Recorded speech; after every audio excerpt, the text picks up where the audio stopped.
yéen ñëpp dégg ngeen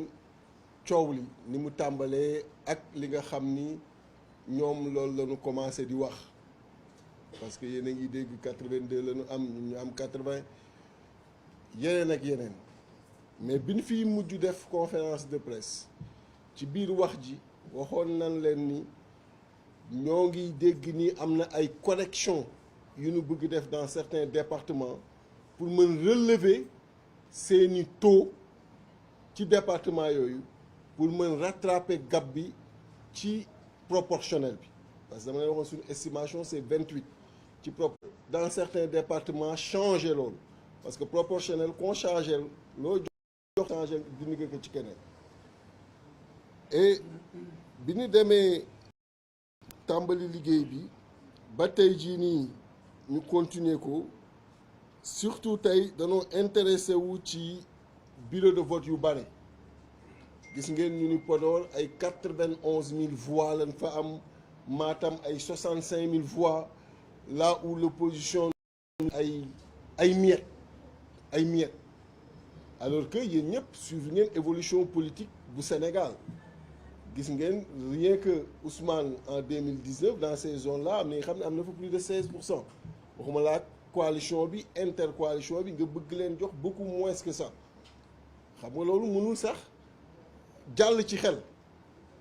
moo tax on s'est intéressé particulièrement ci 4 départements yi muy Podor di Ranérou di Matam di Kanel et yiñ fa gis dafa yéeme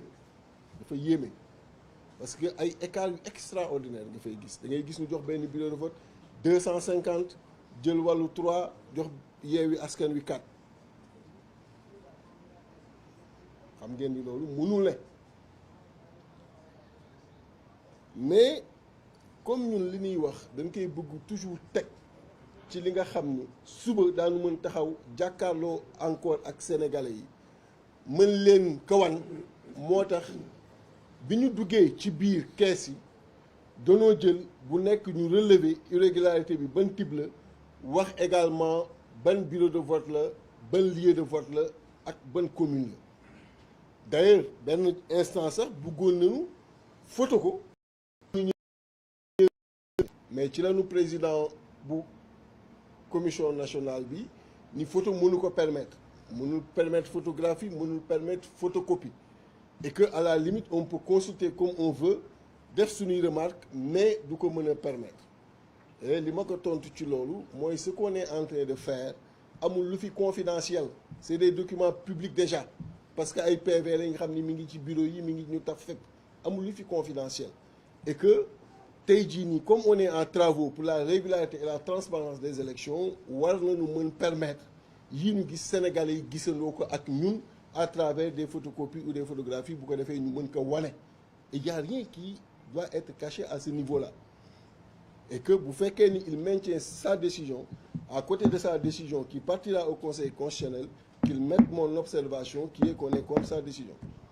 et que loolu aussi na dem au niveau du Conseil constitutionnel parce que ça n'a pas de sens même si il faut lui avouer sa disponibilité parce qu'il nous a laissé comme la loi le permet ñu fouiller comme on veut ce qu'on va continuer à faire parce que avec li ñu def comme échantillonnage ak temps bi doyul pour mën a dugg ci yëpp liñ ci jot a gis yóbbee nañu ñu jàpp ni fi mu toll nii moom mënul sax proclamer il faut ñu demander dès demain pour que carton yëpp ñu ubbi ko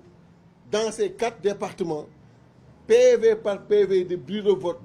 ñu xool ko bu ko defee irrégularité bu mu mën a doon en profondeur ñu mën ko génne pour ensemble mën a arrêter ce qu'il faut comme décision concernant yooyu nga xam ni moom la ñu gis à titre d'exemple boo jëlee lu mel ne département de Kanel commune de Bokiladji lieu de vote Bambagol bureau de vote numéro 1 muy bureau de vote yi nga xam ni wax naa leen chiffres yi nga fay gis da ngay gis ni des fois du sax am signature benn coalition yi amul benn signature signature administration bi leen nga fay gis le président du bureau son secrétaire son assesseur le secrétaire représentant coalition yi amul benn signature kooku di benn catégorie après dinaa leen liiral yëpp. Deuxième catégorie bi gën a grave mooy ay bureau de vote yi nga xam ni amul sax signature administration bi amul signature représentant wu coalition yi c'est-à-dire que PV la bi nga xam ni mi ngi ci enveloppe bi sans aucune administration amul signature représentant des régularité boobu aussi ñu noté ko mais loolu bu baree ci ay département war a mën a impacter considérablement ci résultat département bi war a impacter ci seen part liste proportionnelle bi mais là mooy la correction dont on parle parce que loolu moo leen di permettre ay 90 000 yi nga xam ni tegoo ko fenn 65 000 yi nga xam ni tegoo ko fenn ak leneen ak leneen ak leneen nga ni j'ai plus de 120 000 130 000 yu ma jël voix yu ma tegul fenn c'est ça qui te donne 2 députés de plus sur la proportionnelle et qui diminue 2 députés de la proportionnelle pour l'intercoalition Yewwi Wallu. Donc c'est cet exercice-là. Et j'ai lu un bureau de vote tout à l'heure, mais je vais yëpp yi nga xam ni ci type d'irrégularité yooyu nga ci noté.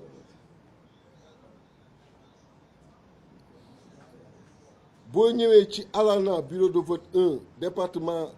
de Kanel commune de Aroué lieu de vote Ndiott tu as la même chose boo ñëwee ci Doudé Bagué bureau de vote numéro 1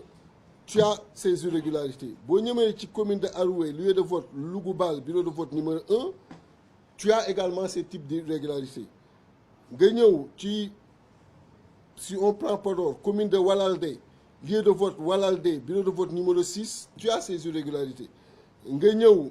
ci école Walalde toujours bureau de vote numéro 5 école Walalde nga ñëw ci bureau de vote numéro 4 toujours dans cette même école tu as ces irrégularités nga ñëw ci bureau de vote numéro 3 avec des écarts jusqu'à 3. Vous imaginez un peu nga ñëw ci commune de Mbole Birane lieu de vote Galoya Peul bureau de vote numéro 2 tu as également des irrégularités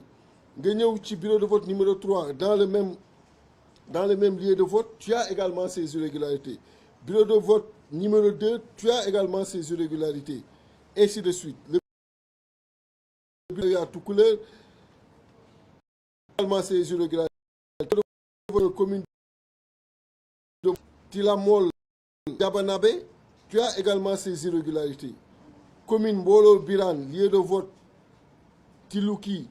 bureau de vote numéro 1 tu as également des irrégularités. Tu as également des irrégularités sur Seralbé bureau de vote numéro 2. Il y en a vraiment énormément. Ça peut me prendre toute la soirée à vous lister ces irrégularités-là. Et c'est pas exhaustif parce que vous savez que carton yi fees na daanaka salle bi bu fekkee dama leen bëggoon dajale ñoom ñëpp dans ces départements-là et mënoo di leen ubbi benn par benn mais ku gis lii war na mën a yóbbee nga ni finalement on demande au président de la commission bu ko defee ñu suspendre publication résultat yi mu prévoir demain 17h pour nous permettre à l'intercoalition ñu ubbi bureau de vote par bureau de vote bu bëggee sax mu doon une séance publique bu ko defee sénégalais yi mën a xam li xew ci zone yooyu notez avec nous ces irrégularités qui sont inadmissibles parce que une irrégularité bi nga xam ni day toucher un PV sans aucune signature ni de l'administration ni des représentants de coalition kooku c'est inadmissible ñu koy valider li nga xam ni aucune coalition c'est inadmissible ñu koy signer moo tax tout à l'heure il a confirmé un chiffre parce que ñun dañoo tàmm di leen wax li nga xam ni du dañ on ne joue pas avec les chiffres bi ñu toogee fi dernière conférence de presse dañu leen sur les résultats que nous avons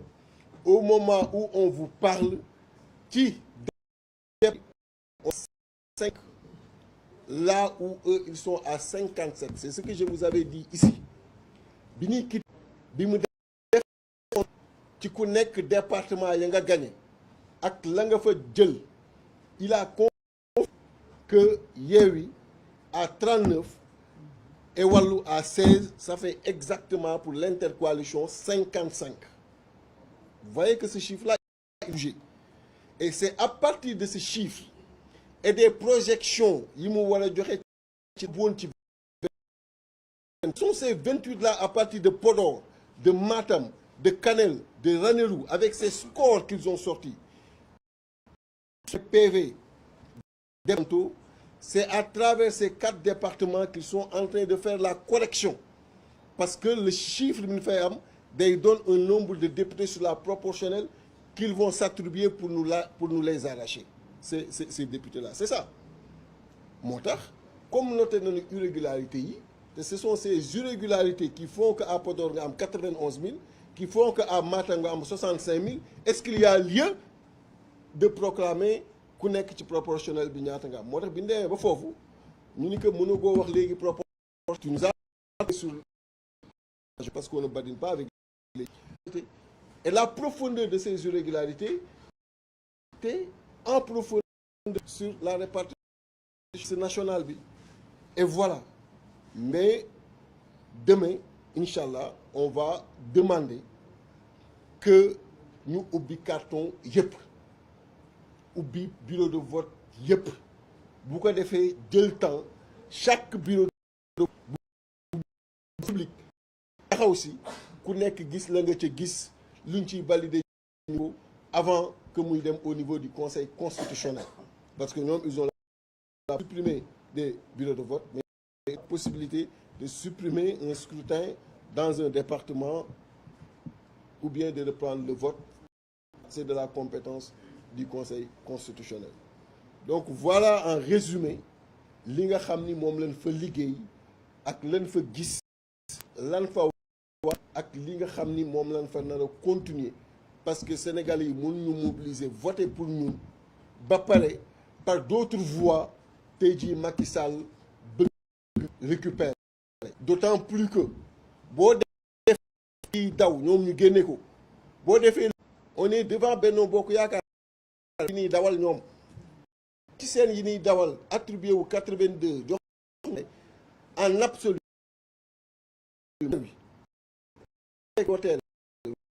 totalisé ko en nombre de voix on est devant Benno Bokk Yaakaar on les a renvoyés à l'opposition parlementaire qu'ils l'acceptent mais la correction qu'ils veulent faire aujourd'hui est inacceptable. Donc voilà ce que je voulais dire monsieur le président ci li nga xam ni moom la ñu gis affaire bi bare na mais toog fii di leen limal lu dul jeex amul njariñ c'était à titre d'exemple que ñu jox leen ci yenn yi mais li ngeen mën a retenir mooy demain le travail va se nous il est important que ñu ubbi kees la commission mais on recuse sa décision de ne pas laisser à la coalition la possibilité de photographier ou de photocopier ces irrégularités pour que mën a gis ak li nga xam ni moo fa xew ñu leen di gërëm di leen sant jërëjëf